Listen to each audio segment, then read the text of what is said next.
ጤና ይስጥልኝ የተወደዳችሁና የተከበራችሁ የኢትዮኒውስ ቤተሰቦች እንደምናላችሁ ሰላምታችን በያላችሁበት ይድረስ። እነሆ አዳዲስና ወቅታዊ መረጃዎችን አዘጋጅተን ወደ እናንተ ማድረስ ጀምረናል። ከኢትዮኒውስ መረጃዎች ጋር አብራችሁ እንድትቆዩ ግብዣችን ነው። በቅድሚያም አርዕስተ ዜናዎችን አስቀድማለሁ። የኢትዮጵያ ትብብር ኃይሎች ከአብይ አህመድ አገዛዝ በኋላ ስለሚኖሩ ሀገራዊ ጉዳዮች ውይይት ላይ መሆናቸውን አርበኛ አስረስ ማረ ዳምጤ አስታወቀም። የፋኖ ኃይሎችና የትግራይ ኃይሎች ጨምሮም ጸረ ብልጽግና አገዛዝ ኃይሎችን የያዘው የትብብር ኃይል በቅርቡ ይፋ ይደረጋል ሲልም አርበኛ አስረስ ማረ ዳምጤ አስታውቋል። በዝርዝር እናየዋለን። የቀረበላቸውን የይቅርታ ሰነድ የፈረሙና ውድቅ ያደረጉ የሽብር ተከሳሾች በተለያዩ ክፍል እንዲታሰሩ መደረጉ ተሰምቷል። ከአማራ ክልል ጦርነት ጋር በተያያዘ የተከፈተባቸው የሽብር ክስ እንዲቋረጥ የቀረበው የይቅርታ ሰነድ የተቀበሉና ውድቅ ያደረጉ ተከሳሾች የታሰሩበት ክፍል እንዲለያይ መደረጉን ነው የመረጃ ምንጮች ለኢቢሲ የተናገሩት። ዝርዝሩ ትሰሙታላችሁ። ኢራን ከአሜሪካ ጋር ተርሶ የነበረውን ጊዜያዊ ሰላም ስምምነት ለመመለስ የተጀመረ ሂደት እንደሌለ ይፋ አድርጋለች። በሌላ በኩል ኢራን የኒውክሌር ቦምብ ለመስራት ረጅም ጊዜ ያስፈልጋታል ሲሉ አንድ የቀድሞ የሞሳድ ወታደራዊ አዛዥ ተናግረዋል። የተወደዳችሁና የተከበራችሁ የኢትዮኒውስ ቤተሰቦች አብራችሁን ቆዩ። ወደ ዝርዝሩ አልፋለሁ። የኢትዮጵያ ትብብር ኃይሎች ከአብይ አህመድ አገዛዝ በኋላ ስለሚኖሩ ሀገራዊ ጉዳዮች ውይይት ላይ መሆናቸውን አርበኛ አስረስ ማረ ዳምጤ አስታወቀም።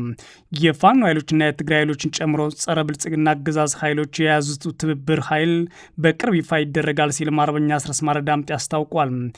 የአማራ ፋኖ ብሔራዊ ንቅናቄ የህዝብ ግንኙነት መምሪያ ኃላፊ አርበኛ አስረስ ማረ ዳምጤ በዛሬው ዕለት ነሐሴ 7 2018 ዓ.ም ከአንከር ሚዲያ ጋር ባደረገው ቆይታ የተለያዩ ጸረ አገዛዝ ትግል ላይ ያሉ የኢትዮጵያ ኃይሎች በተጨባጭ ትብብር ስራዎች ላይ ውይይት እያደረጉ እንደሚገኙ አረጋግጧል።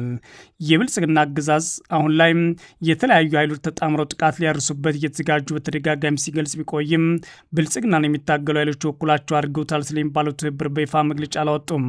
በዛሬው ዕለት ታዲያ የአፋብን የህዝብ ግንኙነት መምሪያ ኃላፊ አስረስ ማረ በእርግጥም የትብብር ኃይሎች ተጨባጭ ስራዎች ላይ ውይይት ላይ ናቸው ሲል አስታውቋል።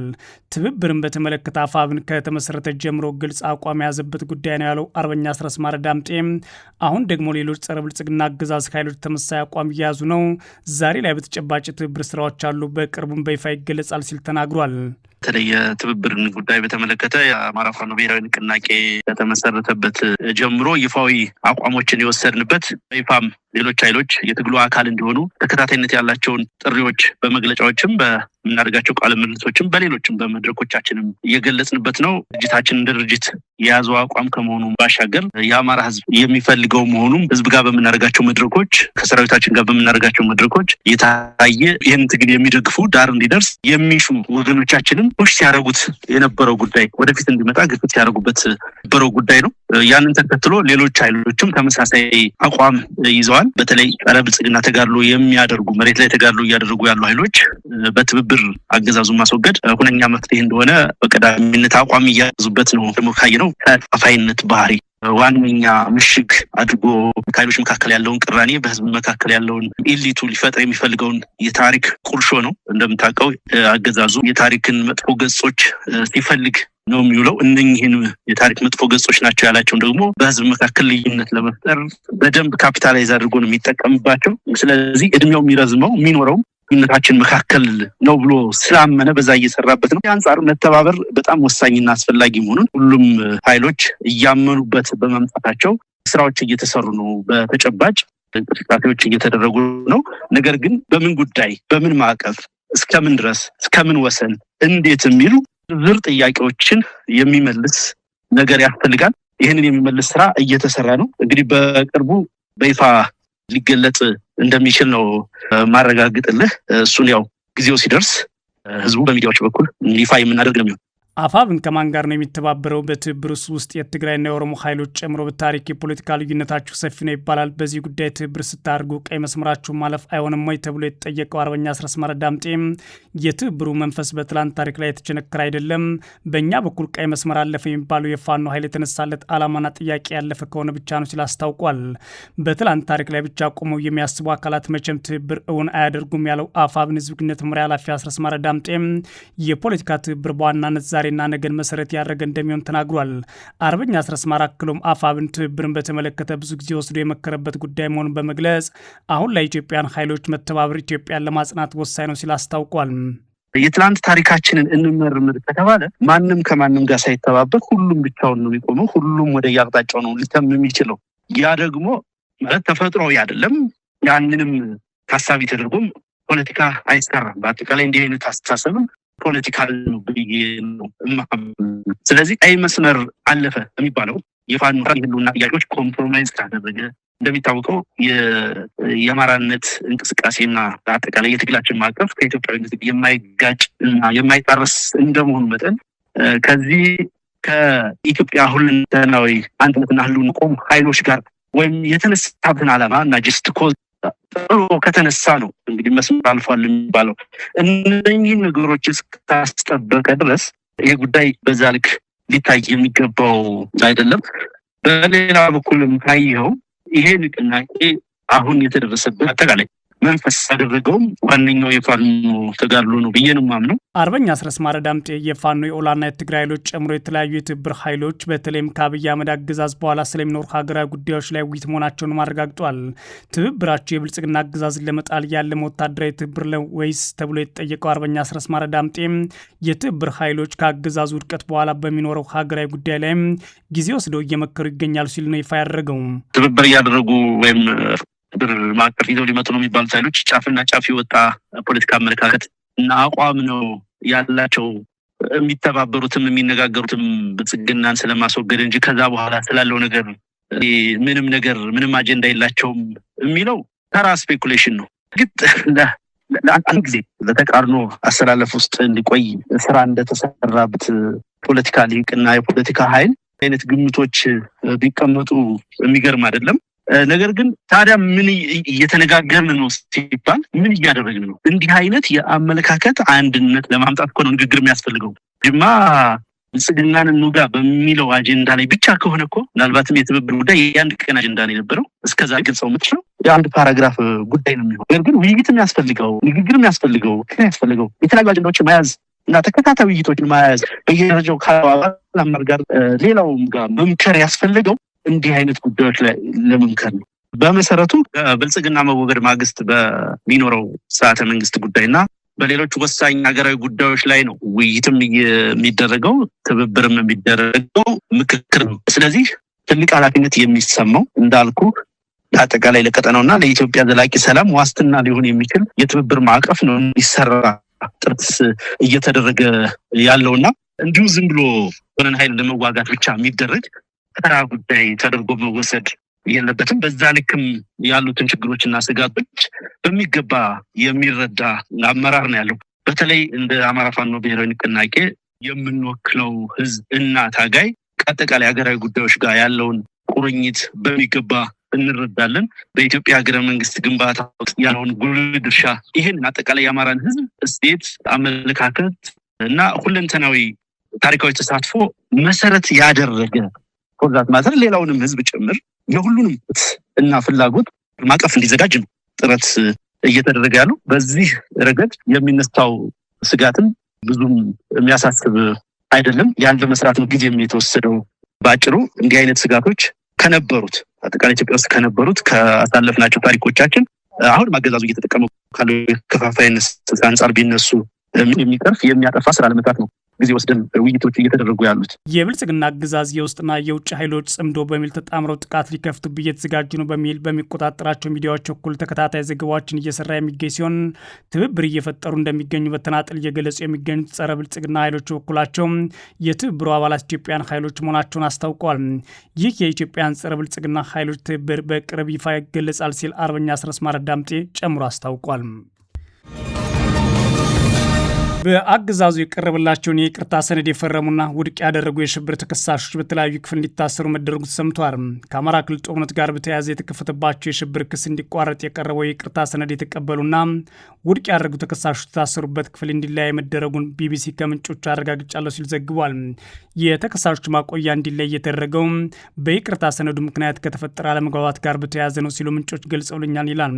የሽብር ክሱ ቀርቦባቸው በስር ላይ የሚገኙ የህዝብ ተወካዮች፣ የመገናኛ ብዙሃን ባለሙያዎች እና ሌሎች ተከሳሾች መንግስት የይቅርታ ሰነድ እንዳቀረበላቸው 3 መረጃ ምንጮች ለቢቢሲ ተናግረዋል። ታሳሪዎቹ ይቅርታ ጠይቀው ክሳቸው እንዲቋረጥና ከእስር እንዲለቀቁ ለቀረበላቸው ጥያቄ የተለያየ ምላሽ መስጠታቸው መግለጻቸውም ነው የተሰማው።